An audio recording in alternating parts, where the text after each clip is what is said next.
Assalamualaikum warahmatullahi wabarakatuh. Selamat pagi dan salam sejahtera untuk kita semua. Salam sehat. Untuk kuliah perdana pada mata kuliah ISBD atau Ilmu Sosial Budaya Dasar, saya akan mencoba menyampaikan peta konsep bagian awal dari mata kuliah ini. Secara detail sudah saya share melalui PPT, melalui grup WA. Jadi yang pertama saya akan menjelaskan tentang apa itu ISBD. Ilmu Sosial Budaya Dasar merupakan ilmu yang bersifat general atau mata kuliah umum, atau ada juga yang menyebutnya sebagai general education. Ilmu ini mempelajari dua gejala, yaitu gejala sosial dan gejala budaya dalam satu kesatuan yang tidak bisa dipisahkan. Dan menariknya, ilmu ini melihat manusia sebagai pusat dari kajian, atau dalam bahasa lain disebut sebagai homosentris. Sebelum saya menjelaskan tentang homosentris itu apa, ISBD meletakkan atau mengkaji manusia dari 3 sudut pandang. Sudut pandang yang pertama yaitu manusia sebagai makhluk individu.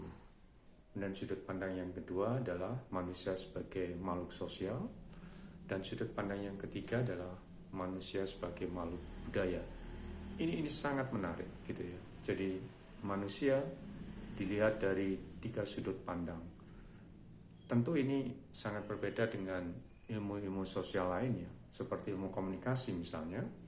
Ilmu komunikasi memang lebih banyak menjelaskan tentang proses pertukaran pesan gitu ya, melalui media yang terjadi antara komunikator dan komunikan. Namun di dalam ISBD dia tidak hanya melihat manusia sebagai makhluk sosial, tetapi dia juga melihat manusia sebagai makhluk individu dan juga manusia sebagai makhluk budaya. Dan tentu ini sekali lagi tidak dijumpai di dalam ilmu sosial yang lainnya. Baik, saya akan sedikit menjelaskan tentang apa itu manusia sebagai makhluk individu. Manusia sebagai makhluk individu, jadi diri kita sebagai makhluk individu itu memiliki sekian banyak unsur, sekian banyak komponen, sekian banyak elemen gitu ya. Elemen yang mudah dilihat, bisa didokumentasikan, bahkan juga bisa dipegang adalah unsur ragawi atau unsur biologis atau unsur fisik. Ada juga yang menyebut unsur soma. Jadi badan kita itu adalah bagian dari manusia sebagai makhluk individu. Manusia sebagai makhluk individu dalam konteks biologis itu terdiri dari jasad, tubuh, fisik yang bisa dilihat pada bagian luarnya, dan ada juga yang ada di bagian dalam, tentu tidak bisa dilihat dengan mata secara langsung karena bagian dalam tubuh manusia itu dibungkus oleh kulit, dibungkus oleh daging dan seterusnya. Kemudian selain ada unsur fisik, ada unsur psikis. Di sinilah letak semua emosi, aspek-aspek kejiwaan manusia itu ada di dalamnya. Dan unsur yang ketiga yang tidak kalah pentingnya sebenarnya di antara unsur biologis yang lainnya adalah ruh. Atau ada juga yang menyebut jiwa, karena ruh inilah yang menyebabkan badan ini bisa tumbuh, bisa berkembang gitu ya. Mungkin Anda bisa mengingat pada masa lahir bayi, masa anak-anak, remaja, dewasa, lansia, kemudian meninggal. Itu karena di dalamnya ada ruh gitu ya, ada ruh. Kemudian unsur yang lain adalah intelektual atau intelijensia gitu ya, kecerdasan. Unsur ini tidak dimiliki oleh makhluk ciptaan Tuhan yang lainnya.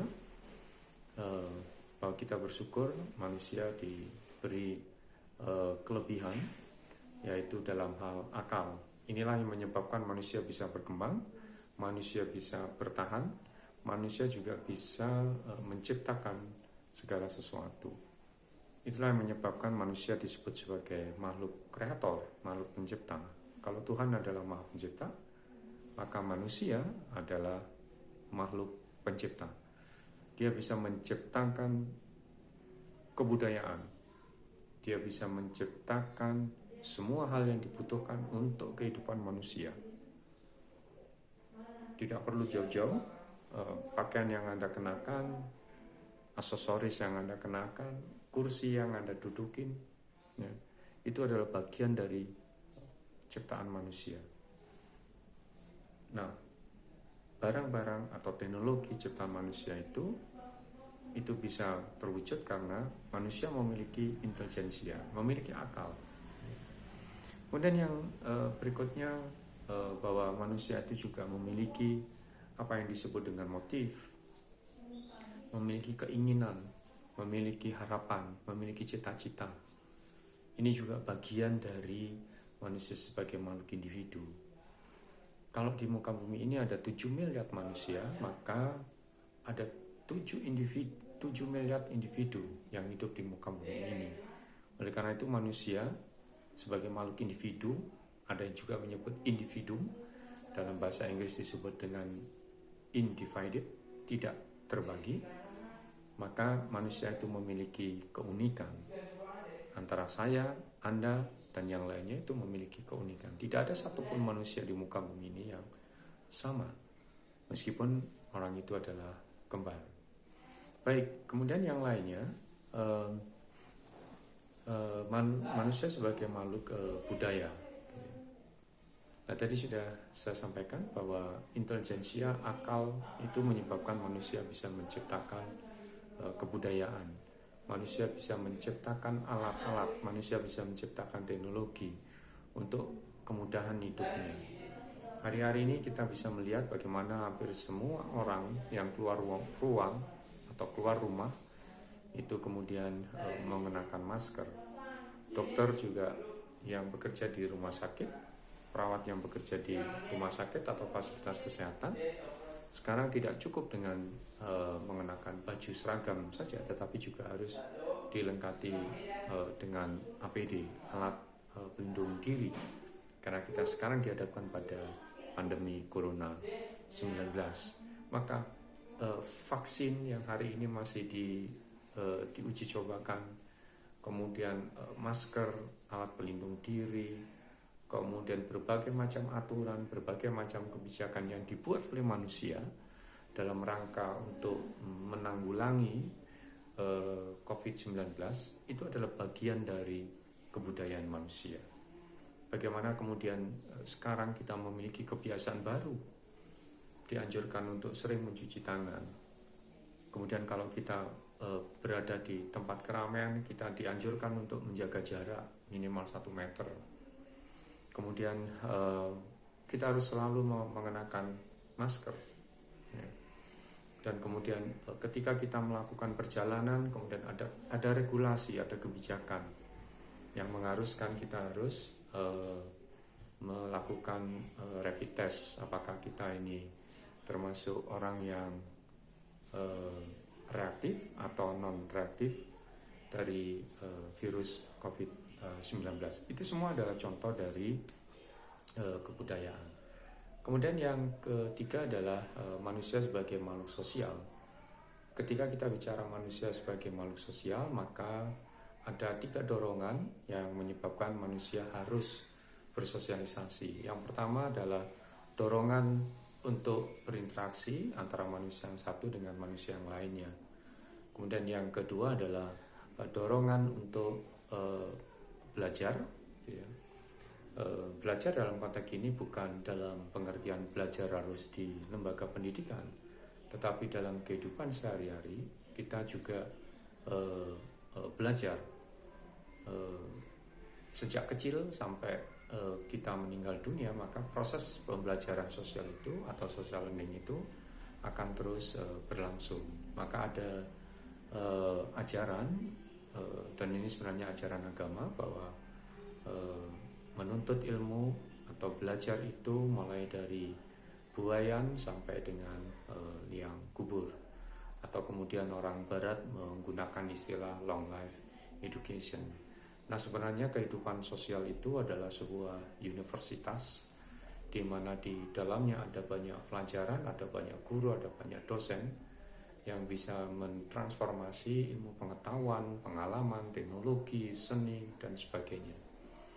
Intinya bahwa manusia sebagai makhluk sosial itu didorong untuk selalu belajar. Kemudian dorongan yang ketiga adalah dorongan untuk saling membutuhkan, bahwa tidak ada satupun manusia di muka bumi ini yang tidak membutuhkan keberadaan manusia yang lain. Sebagai contoh, ketika Anda sarapan pagi di warung di sekitar kampus, coba Anda renungkan bahwa ibu-ibu yang menyiapkan masakan untuk sarapan Anda itu sudah bergantung, sudah berinteraksi, sudah membutuhkan sekian banyak orang. Beras ya, atau nasi yang kita makan sebelumnya menjadi beras, sebelumnya menjadi padi, sebelumnya menjadi tanaman padi, itu membutuhkan sekian banyak orang, mulai dari ahli di bidang rekayasa genetik atau rekayasa pembibitan gitu ya, sampai kemudian petani, kemudian tengkulak, pedagang, distributor, sampai kemudian tukang warung dan sebagainya. Itu menunjukkan bahwa manusia itu membutuhkan satu sama lain. Sama halnya dengan saya, ketika proses pembelajaran ini, saya juga butuh Anda gitu. Tidaklah mungkin proses pembelajaran berlangsung kalau tidak ada mahasiswa. Ya. Anda pun juga begitu. Di dalam proses pembelajaran Anda membutuhkan dosen atau membutuhkan guru gitu. Nah, ini adalah dorongan bahwa manusia itu saling membutuhkan. Baik, dalam konteks budaya, manusia dihadapkan pada wujud kebudayaan. Paling tidak ada 3 wujud kebudayaan. Yang pertama adalah wujud imaterial, yang kedua adalah wujud aktivitas atau perilaku sosial, dan yang ketiga adalah wujud material. Imaterial atau wujud budaya yang imaterial atau material culture ini oleh Robert Clinton itu disebut sebagai kebudayaan yang tidak tampak, atau dalam bahasa lainnya disebut dengan budaya tidak tampak adalah close culture gitu ya. Kemudian ada budaya yang tidak tampak itu seperti ideologi, nilai-nilai gitu ya, norma tidak tertulis gitu ya. Konsep, gagasan itu adalah wujud kebudayaan yang tidak tampak. Kemudian yang kedua adalah perilaku sosial ya. Nah, perilaku sosial itu semua hal, semua aktivitas manusia yang melibatkan manusia yang lain itu adalah perilaku sosial.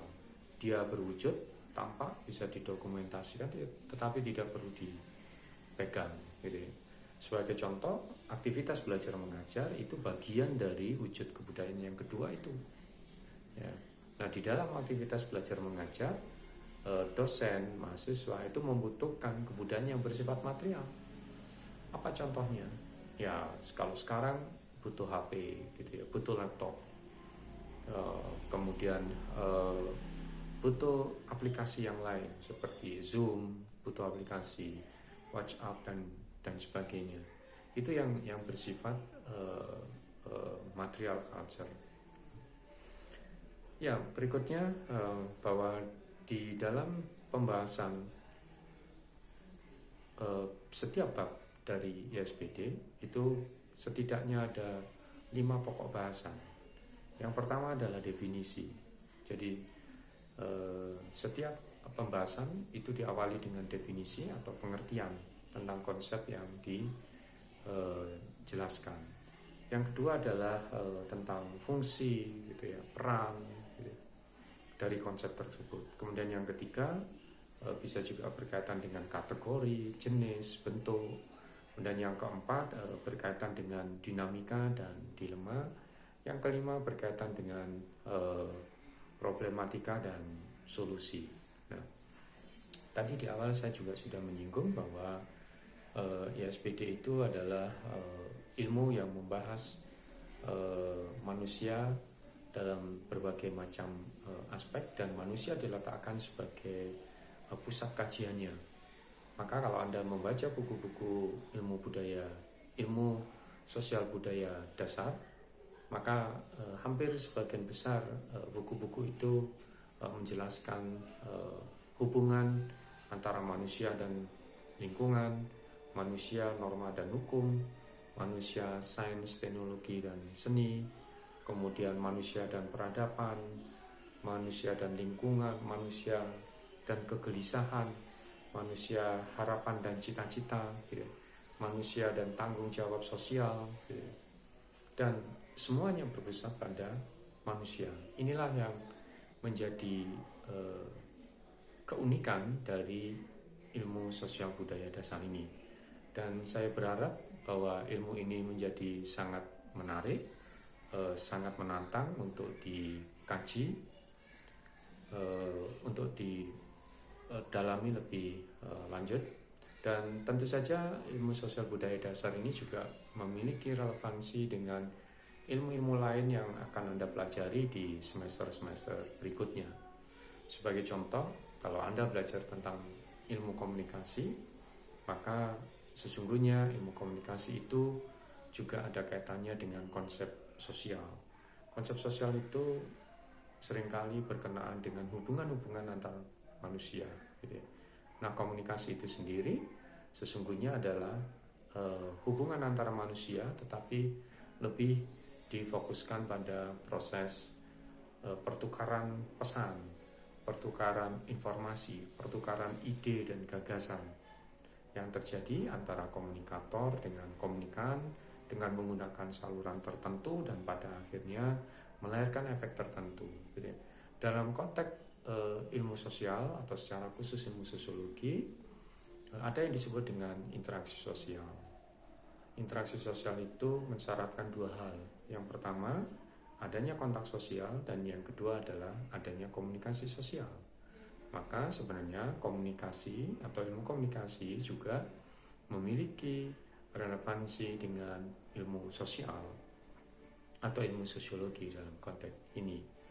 Kemudian yang berikutnya, nanti mungkin Anda akan belajar tentang apa yang disebut sebagai komunikasi antar budaya atau komunikasi multikultural.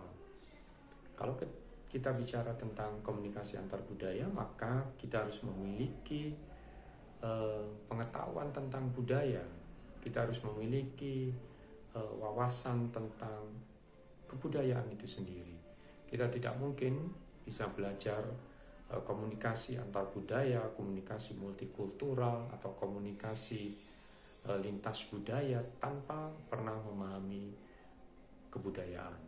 Maka disinilah letak pentingnya Anda di semester awal sudah belajar tentang ilmu sosial budaya dasar, karena ilmu ini akan memiliki relevansi dengan ilmu-ilmu yang lainnya.